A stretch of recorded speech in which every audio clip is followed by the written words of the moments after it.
Assalamualaikum warahmatullahi wabarakatuh, teman-teman semua. Apa kabar semuanya? Semoga sehat selalu dan dijaga oleh Allah Subhanahu wa Ta'ala selalu. Baik teman-teman, kita akan membahas mengenai ulumul hadis, di mana ulumul hadis ini saya mendapatkan materi mengenai pengertian ulumul hadis, terus perkembangan ulumul hadis, dan juga cabang-cabang ulumul hadis.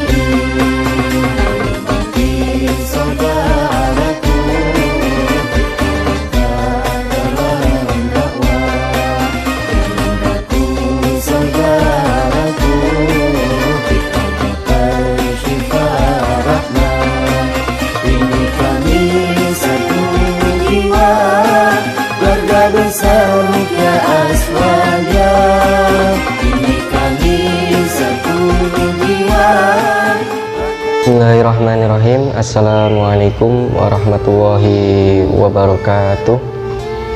Alhamdulillahilladzi hadana lihadza wa ma kunna linahtadiya laula an hadanallah. Allahumma sholli ala sayyidina Muhammadin nurika sari wa madadikal jari wajma'ni bihi fi kulli atwari wa ala alihi wa sahbihi wa sallim ya nur. Rabbi shrah li sadri wa yassir li amri wahlul 'uqdatam min lisani yafqahu qawli. Rabbana afrigh 'alaina sabran wa tawaffana muslimin. Amma ba'd. Baik teman-teman, langsung kita mulai materi kita, yaitu ulumul hadis. Di antaranya pengertian ulumul hadis, perkembangan ulumul hadis, dan juga cabang-cabang ulumul hadis. Jadi nanti sedikit saya paparkan beberapa materi ini. Yang pertama yaitu pengertian ulumul hadis. Ulumul hadis adalah istilah ilmu hadis di dalam tradisi ulama hadis. Arabnya, dalam tulisan Arabnya atau bahasa Arabnya, ulum al hadis. Ulum al hadis terdiri atas dua kata, yaitu ulum dan al hadis. Dalam bahasa Arab merupakan bentuk jamak dari ilm. Jadi ilm ini berarti ilmu-ilmu. Sedangkan al-hadis di kalangan ulama hadis berarti segala sesuatu yang disandarkan kepada Nabi Muhammad Sallallahu Alaihi Wasallam, dari perkataan, perbuatan, takrir, atau sifat. Nah, dengan demikian gabungan kata ulum al-hadis mengandung pengertian ilmu-ilmu yang membahas atau berkaitan dengan hadis Nabi Muhammad Sallallahu Alaihi Wasallam. Nah, itu sedikit paparan mengenai pengertian ulumul hadis. Selanjutnya kita ke perkembangan ulumul hadis. Perkembangan ulumul hadis pada masa Rasulullah Shallallahu Alaihi Wasallam, para ahli hadis menyatakan bahwa penulisan hadis telah dimulai sejak Rasulullah Shallallahu Alaihi Wasallam masih hidup. Banyak sekali para sahabat yang memiliki catatan-catatan dan melakukan penulisan hadis, baik untuk disimpan sebagai catatan pribadi ataupun untuk memberikan pesan-pesan kepada orang lain dalam bentuk surat yang istilahnya dibubuhkan beberapa hadis. Itu teman-teman, ini pada masa Rasulullah. Sedikit saya paparkan. Terus selanjutnya Perkembangan ulumul hadis pada masa sahabat. Pada masa sahabat, kondisi pada masa sahabat Khulafaur Rasyidin, perhatian mereka masih terfokus pada pemeliharaan dan penyebaran Al-Quran. Nah, dengan demikian maka penulisan hadis pada masa sahabat ini kurang begitu berkembang, teman-teman. Bahkan mereka, para sahabat, membatasi periwayatan penulisan hadis tersebut. Nah, oleh karena itu masa ini oleh para ulama dianggap sebagai masa yang menunjukkan adanya pembatasan atau memperketat periwayatan. Nah, pada masa sahabat sedikit keadaannya seperti itu karena pembatasan riwayatan ataupun penulisan hadis ini pada masa sahabat. Kita lanjut ke perkembangan ulumul hadis pada masa tabi'in. Sebagaimana para sahabat, para tabi'in pada hadis pada masa tabi'in ini juga cukup berhati-hati para tabi'in maupun sahabat dalam meriwayatkan hadis. Hanya saja beban mereka tidak terlalu berat jika dibanding dengan dihadapi pada masa sahabat. Nah, pada masa ini Al-Quran sudah dikumpulkan dalam satu mushaf, sehingga tidak mengkhawatirkan mereka untuk tercampur dengan hadis. Di samping itu pada masa Utsman bin Affan, sahabat Utsman ya, para sahabat ahli hadis semuanya telah menyebar ke beberapa wilayah Islam, sehingga memudahkan para tabi'in untuk mempelajari hadis dari mereka. Ini sedikit perkembangan ulumul hadis pada masa tabi'in. Baik, lanjut ke masa kodifikasi dan sesudahnya. Pada masa kodifikasi secara individual pencatatan hadis telah dilakukan oleh para sahabat sejak zaman Rasulullah Shallallahu Alaihi Wasallam. Namun yang dimaksud dengan kodifikasi hadis atau tadwin hadis pada periode ini adalah kodifikasi secara resmi yang berdasarkan pemerintahan kepala negara. Kalau di sini ya presiden, kepala negara, dengan melibatkan beberapa personil yang ahli di bidangnya. Masa kodifikasi hadis ini dapat terbagi menjadi beberapa periode, teman-teman, yang masing-masing periode di sini melahirkan beberapa ulama hadis yang berhasil mengarang beberapa kitab hadis.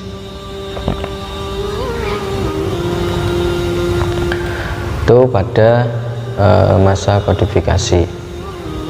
Selanjutnya periode permulaan zaman pada waktu pembukuan hadis yang berhasil mengarang beberapa kitab hadis tadi. Nah, ini mengenai permulaan zaman di waktu pembukuan hadis. Sahabat Umar, Khalifah Umar bin Abdul Aziz ini berinisiatif membukukan hadis. Nah, motif utama apa? Beliau ini sangat berinisiatif sekali untuk pembukuan hadis. Ini ada motif utama dari beliau, diantaranya adalah beliau khawatir akan hilang dan lenyapnya hadis dari perbendaharaan masyarakat, disebabkan hadis di sini itu belum didewakan dalam sebuah kitab hadis, begitu teman-teman. Terus motif selanjutnya yang kedua, beliau ini kemauan beliau yang keras untuk membersihkan dan memelihara hadis dari hadis-hadis yang maudhu, yang dibuat oleh orang-orang untuk mempertahankan ideologi golongannya. Selanjutnya motif yang ketiga dari beliau sahabat Umar, alasan tidak terdewakannya hadis secara resmi di zaman Rasulullah Shallallahu Alaihi Wasallam dan Khulafaur Rasyidin, karena adanya kekhawatiran bercampur aduknya dengan Al-Quran, telah hilang disebabkan Al-Quran telah dikumpulkan dalam satu mushaf dan telah merata di seluruh pelosok, teman-teman.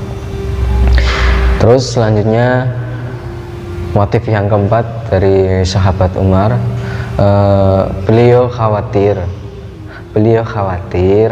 hilangnya hadis-hadis dengan meninggalnya para ulama di medan perang. Itulah motif beliau Khalifah Umar bin Abdul Aziz untuk melakukan atau melaksanakan pembukuan hadis.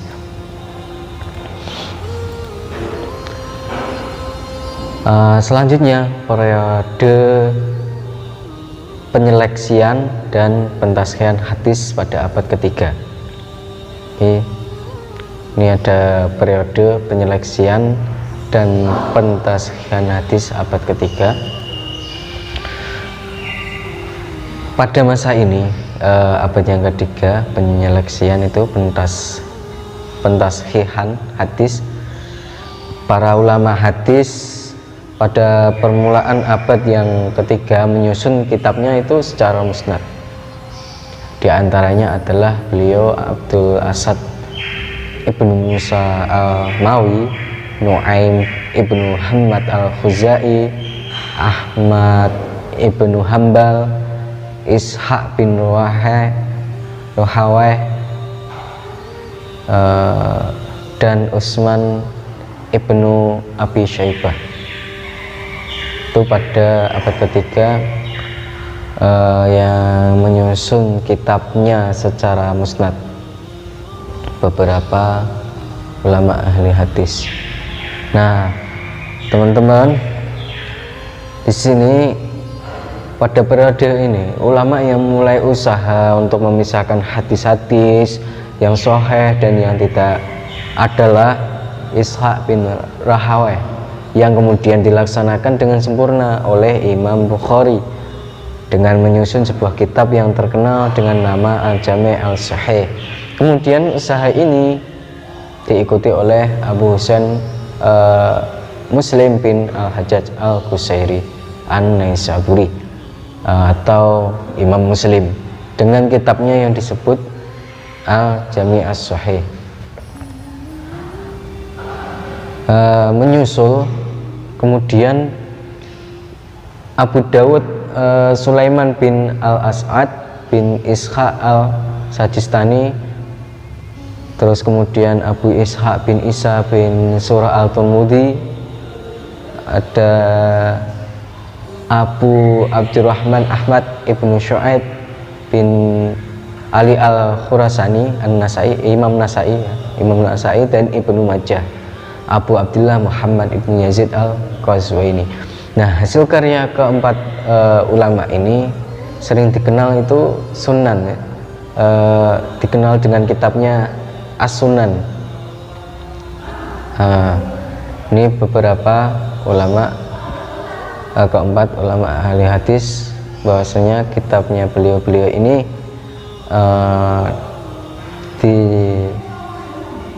disebut As-Sunan, dinamakan As-Sunan. Terkenalnya adalah As-Sunan untuk teman-teman. Nah, menurut sebagian ulama dari kutub al-sittah tersebut, al-sittah ya, dari kutub al-sittah tersebut bisa diurutkan berdasarkan urutan kualitasnya adalah diantaranya Jami' as-Sahih Susunan Imam Al-Bukhari, Jami' as-Sahih Sunan Imam Muslim, Susunan Imam Muslim, terus ada Sunan Abu Dawud, Sunan At-Tirmidzi, Sunan An-Nasai, Imam Nasai, Sunan Ibnu Majah. Tuh teman-teman. Nah, ulama-ulama hadis pada abad kedua dan ketiga digelari ulama mutaqaddimin yang mengumpulkan hadis dengan semata-mata berpegang pada usaha sendiri dan pemeriksaan sendiri. Dengan menemui para penghafalnya yang tersebar di pelosok negara Arab, Persia dan lain sebagainya. Sedangkan ulama-ulama hadis ini memulai pada abad keempat dan seterusnya digelari dengan ulama mutaakhirin yang dalam usahanya menyusun kitab-kitab hadis hanya dengan menukil dari kitab-kitab yang telah disusun oleh ulama-ulama mutaqaddimin. Nah, gitu teman-teman. Sedikit ini pada periode pada masa menghafal dan menisnadkan hadis pada ulama mutaqaddimin pada abad yang keempat.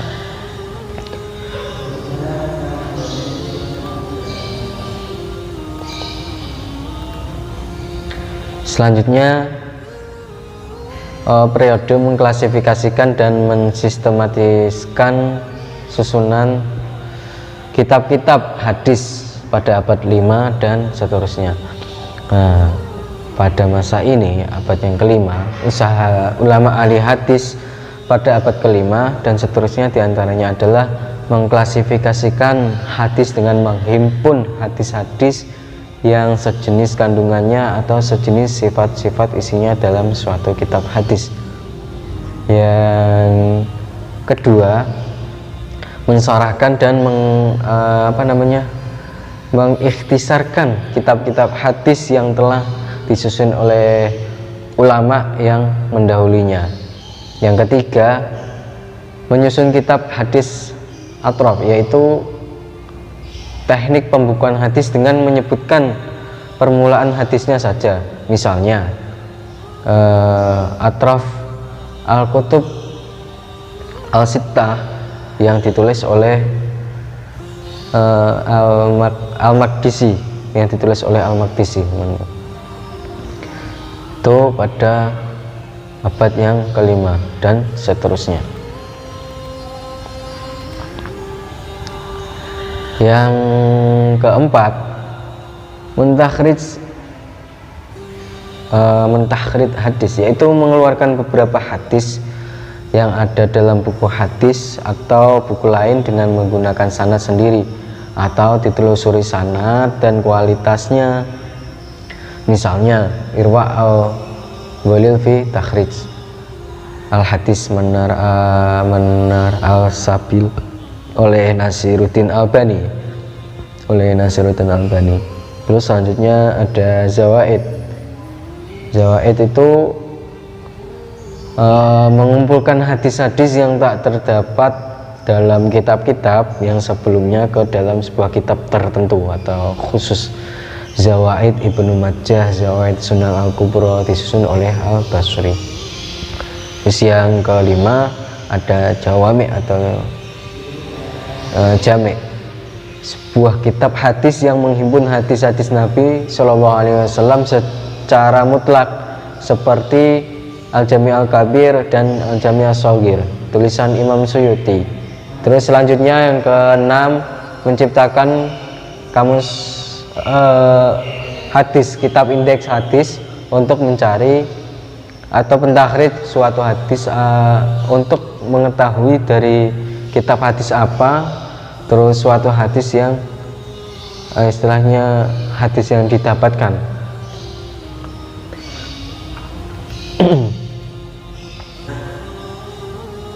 Nah, Itulah teman-teman beberapa materi mengenai perkembangan ulumul hadis.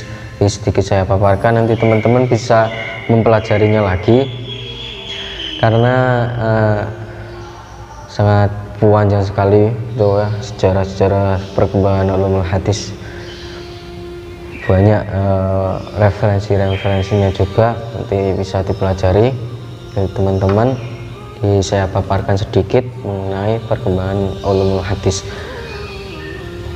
Selanjutnya kita akan membahas mengenai cabang-cabang ulumul hadis. Cabang-cabang ulumul hadis yang pertama adalah ilmu rijalul hadis. Ada yang ilmu jarhi wa ta'dil, ilmu fanna al-mubhamat, ilmu ilal al-hadis, ilmu gharib al-hadis. Nah, ilmu rijalul hadis itu maksud di sini adalah ilmu yang membahas para perawi hadis, baik sahabat, tabi'in maupun angkatan sesudahnya. Terus ilmu jarhi wa ta'dil, ilmu yang membahas tentang sifat seorang rawi yang dapat mencatatkan keadilan dan kehafalannya. Terus yang ketiga cabang-cabang ilmu hadis yaitu ilmu fannal mubhamat, ilmu yang dimana di sini diketahui nama orang-orang yang tidak disebut namanya di dalam matan atau di dalam sanad.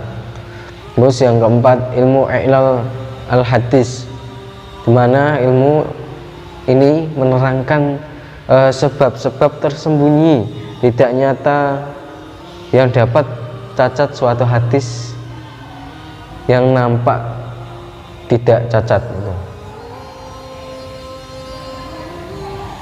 Terus selanjutnya ada ilmu gharib al-hadis, ilmu yang menerangkan makna kalimat yang terdapat dalam matan hadis yang sukar diketahui maknanya dan yang kurang terpakai oleh umum. Selanjutnya ada ilmu nasih wal mansuh, ilmu yang menerangkan hadis-hadis yang sudah dimansuhkan ya dan yang menasihkannya. Nah, ini di sini ilmu nasih wal mansuh. Selanjutnya asbabul wurutil hadis, ilmu ini asbabul wurud ini menerangkan sebab-sebab Nabi menurunkan sabdanya dan di masa masa Nabi menurunkan hadis itu. Ini ilmu asbabul wurud. Lalu ada ilmu talfiqil hadis, ilmu yang membahas tentang cara mengumpulkan hadis-hadis yang isinya itu berlawanan.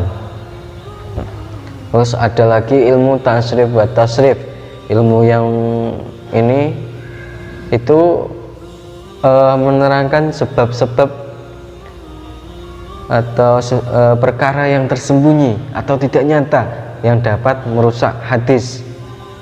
Terus ada mustalah ahli hadis, ilmu yang menerangkan pengertian atau sebuah istilah-istilah yang dipakai oleh para ahli-ahli hadis. Itu teman-teman. Ini ada beberapa cabang-cabang ilmu hadis atau ulumul hadis. Ini sedikit paparan mengenai materi ulumul hadis buat teman-teman yang di rumah ataupun di sekitaran kampus yang berada di Jogja, semuanya bisa dipelajari kembali mengenai pengertian ulumul hadis, perkembangan ulumul hadis, dan juga cabang-cabang ulumul hadis, karena ini ilmunya sangat luas sekali. Demikian materi dari saya buat teman-teman semuanya. Mudah-mudahan bermanfaat sekali,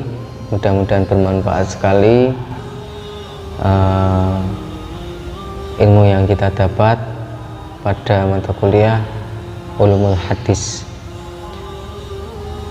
Terima kasih teman-teman yang sudah menonton, juga menyimak penjelasan singkat dari saya. Apabila ada kesalahan mohon diperbaiki, apabila ada kekeliruan juga diperbaiki. Sekian dari saya, Eko Purnomo.